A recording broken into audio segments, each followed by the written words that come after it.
तो जनाब सालबा बैठे थे, फरमाया फलां को बुला के लाओ। जब बुलाने गए तो रास्ते में औरत पे नजर पड़ी। पहली नजर तो माफ है, लेकिन दोबारा देख बैठे। दोबारा नजर पड़ी तो परेशान हो गए। ख्याल आया मैंने तो खयानत किया अपने नबी पाक से, हुजूर ने तो मना किया ये काम करने से। अब वापस हुजूर के पास नहीं आए, जंगल में चले गए। इब्ने कदामा ने किताबु तव्वाबीन में इस रवायत को लिखा है। कहते 40 दिन वो पहाड़ों में रोते रहे कि या अल्लाह मुझसे गलती हो गई। कितने दिन? अब हमारा शुगल है, इसको लोग गुनाह ही नहीं समझते। बदनिगाही तो कोई गुनाह ही नहीं, अब तो ये शुगल है। अब तो हमारे यहाँ माज़ अल्लाह ताला सियाने बयाने बंदे बीच बैठे होते हैं, जब ये बातें हो रही होती, ये शुगल है हमारा। अब तो अब्बा के सामने बच्चा वॉलपेपर गंदी तस्वीर का लगाया होता है, पर वो कहता है उम्र है ना जी, उम्र है ना जी।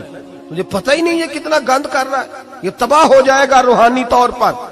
अगर ये गंद देखने में उलझ गया तो इमाम शाफी का फतवा है, जिसकी नजर गंदी होती है उसका हाफजा कमजोर होता है, वो कोई बड़ा काम नहीं कर सकता, वो नफ्सियात का मरीज हो जाता है जो गंदी नजर वाला आदमी होता है। हमें पता ही नहीं कि हमारे मसाइल असल में है क्या। तो 40 दिन जंगल में रोते रहे, 40 दिन। महबूब सारा कुछ जानते थे पर खामोश रहे। हजरत जिब्रील अमीन हाजिर हुए, अर्ज की या रसूल अल्लाह आपका वो गुलाम रो रहा है। रब कहता उसे बुला ले, मैंने उसका गुनाह माफ कर दिया है।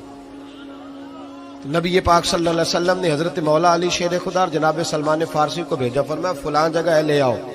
कहते जब हम गए तो दो पहाड़ों के दरमियान जनाब सालबा तड़प के रो रहे, हमें देख के और रोए। कहने लगे अली मेरे बारे में कोई आयत तो नहीं नाज़िल हो गई?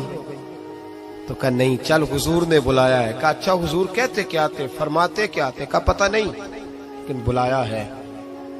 कहते जब हमारे साथ चलने लगे, मस्जिद नबवी करीब आई तो कहने लगे अली बहुत बड़ा गुनाह कर बैठा हूं, नजरें मैली हो गई, वुजू नहीं आंखों का, मुझे डायरेक्ट ना लेके जाओ हुजूर के पास। जब नबी पाक नमाज की नियत बांध लेना फिर मैं जाऊंगा, मैं पीछे खड़ा हो जाऊंगा हुजूर के। मेरी तबीयत में हौसला नहीं।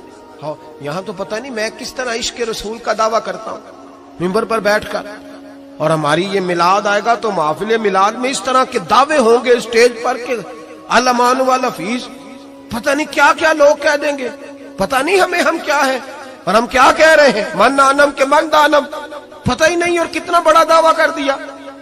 कब मेरे अंदर ताकत नहीं सामना कर दे। मौला अली फरमाते हैं जब हुजूर ने मगरिब की नमाज की नियत बांधी तो उन्होंने भी पीछे नियत बांध ली। इत्तेफाक की बात यह कि हुजूर ने पहली रकत में सूरह इन्फितार पढ़नी शुरू कर दी, इज़स समाउन फतरत व इज़ल कवाकिबुन तसरत व इज़ल बिहार फुज्जिरत। कहते जब महबूब इस आयत पे पहुंचे ना कि या अय्युहल इंसानु मा गर्रका बिरब्बिकल करीम, ए इंसान तुझे किस चीज ने धोखे में डाल दिया, हालांकि तेरा रब तो बड़ा ही करम करने वाला है, तू किस तरह किसी और के धोखे में। बिरब्बिकल करीम, और ज़मीर वाहिद है, मैं तफसीर पे नहीं जाता, कहा तेरा अपना रब, बिरब्बिका तेरा अपना रब, तेरा रब तो बड़ा करीम है, तू फिर भी कहीं और चला गया। जब ये आयत सुनी तो पीछे चीख मारी, बेहोश होके गिर गए, घर वाले घर ले गए।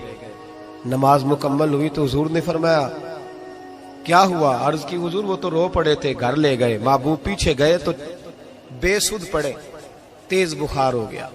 नबी करीम सरहाने बैठे और उनकी गर्दन को उठाकर सर को गोद में रखा, और जब बालों में दस्ते मुबारक फेरा तो आंखें खोल दी और झट से अपना सर जमीन पे रख के कहने लगे हुजूर मैं इस काबिल नहीं कि आपकी गोद में मेरा सहारा है, इस काबिल नहीं, बड़ा मुजरिम।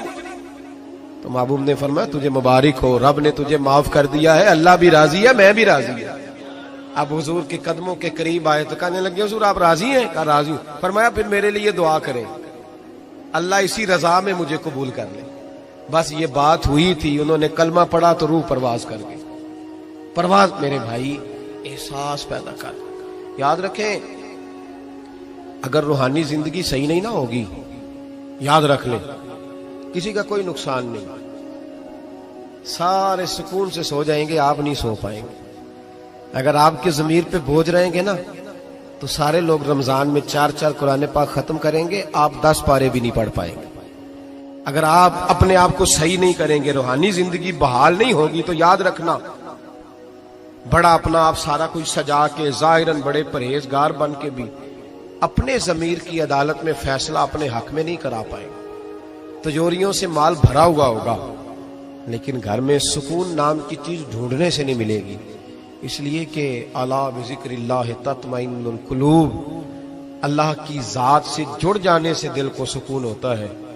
क्या बहुत बड़ी सजा नहीं मालिक की कि इंसान सारा कुछ करे, फारिग टाइम हो तो वो टीवी देखे? क्या बहुत बड़ी सजा नहीं कि 3-3 महीने की छुट्टियां भी उसे हों लेकिन वो एक सिपारा कुरान पाक ना पढ़ सके? वो गप्पे मारने बैठे तो 6-6 घंटे लगा दे और तस्बीह दी जाए तो 10 मिनट में बस हो जाए, दरूद पढ़ा ही ना जाए। ये सजा नहीं? क्या ये कम सजा है कि वो दुनिया दराज पे घूम आए लेकिन मस्जिद में जाए तो उसे कुछ बने? क्या सजा नहीं? अल्लाह से माफी मांगे, मिल के उसके हुजूर इस्तिगफार करें, बातन की जिंदगी आबाद करने की कोशिश करें। छोड़ दें बन बन के बैठना, आगे आगे बढ़ना, अपने आप को शुमार करना। हम तो मिलाद की जलसों में भी बड़ी कुर्सी तलाश करते हैं, हम तो दीनी महफिलों में भी कोशिश करते हैं कोई हमारा नाम लेके, सही नाम लेके पुकारे कोई। मैं मियाँ चन्नू में था कल मगरिब में, तो एक साहब कहने लगे वली कामिल। मैंने बाद में उनसे कहा कि आपको पता है मैं क्या हूं? इतना बड़ा दावा मेरे हक में आइंदा ना आप करें, और मत समझे कि आप थोड़े अच्छे बुरे जुमले इस्तेमाल करेंगे तो मैं खुश हूंगा। मैं जो हूं ना, मैं उसके अंदर बड़ा मुतमईन हूं, मैं उससे आगे नहीं बढ़ना चाहता। पता सारा है सरदार नू कीतियां दा, पता सारा है सरदार नू कीतियां दा, एदा पर्दा चपाया ही तेरा भला हो सी। वो बू अली सीना से, सुने जी सुने, बू अली सीना से किसी ने कहा था,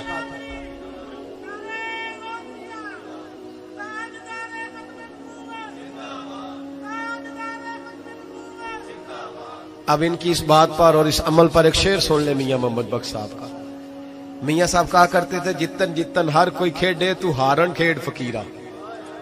जितन जितन, ये तो सारी दुनिया करती है ना कि मैं जीतने जा रहा हूं। कहते हैं जितन जितन हर कोई खेडे, जितन जितन हर कोई खेडे तू हारन खेड फकीरा। जितन दा मुल कौडी पैंदा ही हारन दा मुल हीरा। जितन दा मुल कौडी। बू अली सीना से किसी ने कहा कि क्या महसूस करते हो, आजकल कुछ हालात बेहतर है? तो बू अली सीना चूंकि हजरत अबुल हसन खरकानी के मुरीद थे, हाँ साइंसदान होने के साथ साथ सूफी थे, दरवेश थे, तो बू अली सीना कहने लगे क्या कहते हो, हालात किस तरह के? कहने लगे मुझे अपने गुनाहों का पता है, इतने बड़े गुनाहों के बावजूद मेरी पर्दाधरी नहीं हो रही, ये थोड़ा ही नाम है अल्लाह ताला का, और उसी जमीन पर उसकी नाफरमानी करता हूं, उसने रहने के लिए जगह दी हुई है, थोड़ा एहसान है उसका। मैं सुबह से शाम तक कितनी नाफरमानियां करता हूं फिर भी पेट भर के रोटी देता है, ये थोड़ा एहसान है। तू कह रहा है आगे बढ़ा है कि नहीं, ये बड़ी बात है कि उसने जमीन पे रखा। आला हजरत फाजिल बरेलवी के वालिद मौलाना नकी अली खान साहब रहमतुल्लाह ताला अलैह, इमामुल मुतकल्लिमीन, उनके हालात में लिखा है, एक आदमी को आपने ना जगह दी, को 10 मरले आपका प्लाट था या 5 मरले का, उसने कहा हुजूर कुछ दिनों के लिए चाहिए, तो आपने वो जगह उनको दे दी, जैसे मोहल्लेदार दोस्त को शादी ब्याह, तो 10-15 दिन के बाद चाबी मांगी, उन्होंने दे दी, तो कुछ दरख्त उन्होंने काट लिए, कुछ अपनी मर्जी की तरमीम कर ली। तो मौलाना नकी अली खान साहब रहमतुल्लाह अलैह नाराज हो गए, फरमाने लगे मेरी जमीन थी, मुझसे पूछ तो लेते, कुछ तब्दीली करनी, तुम पता नहीं मेरी मर्जी के खिलाफ तुमने मेरे प्लाट पर ये क्यों तब्दीली की? ये उस आदमी को कह के ना तो 2 मिनट गुजरे तो चीख मार के रो पड़े। कहने लगा हुजूर क्या हुआ? फरमाने लगे सोचता हूं मेरी 10 मरले की जमीन पर मैंने तुम्हें अपनी मर्जी नहीं करने दी, और मैं रोज अल्लाह की जमीन पर अपनी मर्जी करता हूं, रोज रब की ये ख्याल आ गया। मानने लगे जाओ भाई जाओ, मुझसे गलती हो गई, जाओ। ये सोच जब पैदा होती है फिर बंदा रोज निखरता है, फिर रोज वो गुस्ल करता है बातन का, फिर रोज हर जगह से उसे नया से नया सबक मिलता है। बड़ा बंदा वो नहीं होता जो 20-30 कारें लेके चलता है, बड़ा वो होता है जो किसी और को बड़ा समझता है, जो अपने आप को छोटा समझता है। मेरे नबी पाक फरमाते हैं अल्लाह उसे बड़ाइयां अता फरमा दे। तिरमिजी में हदीस है। आज का सबक, आज का पैगाम यह है कि तज़किये की कोशिश करें। वइन्नका लअला खुलुकिन अजीम, खुल्के अजीम जो अल्लाह ने हमारे नबी को दिए और हुजूर ने हमें अता फरमाए, महबूब के सदके उस तरफ जाए, किरदार में आलापन पैदा कर। अल्लज़ी खलकल मौत वल हयात लियब्लुवकुम अय्युकुम अहसनु अमला। अल्लाह फरमाते हैं कि मैंने मौत और हयात इसलिए पैदा की है कि तुम्हारे अमल की क्वालिटी चेक की जाए। इंडस्ट्री में जब माल बनता है ना तो उसकी क्वालिटी चेक की जाती है, ये आम है, ये खाम है, ये वीआईपी है, ये वीवीआईपी है। फरमाया अल्लज़ी खलक़ल मौत वल हयात लियब्लुवकुम अय्युकुम अहसनु अमला। मौत और हयात क्वालिटी देखने के लिए पैदा की है कि तुम में ahsan अमल कौन करता है, अच्छा अमल देखें किसका है। बाकी अपने आप को बनाने संवारने से थोड़ा थोड़ा बचें, एक कदम थोड़ा पीछे हटें अपनी जात के लिए, तो इंशाअल्लाह रूहानियत के लिए 11 कदम आपके आगे जाएंगे। दुआ करता हूं जो कुछ मैंने कहा अल्लाह उसे कबूल फरमाए, और जहां हम भूल गए मालिक हमसे दरगुजर फरमाए। आमीन। हमेशा मिदहत खैरुल अनाम में गुजरे। दुआ है ये उम्र दरूद व सलाम में गुजरे। आखिर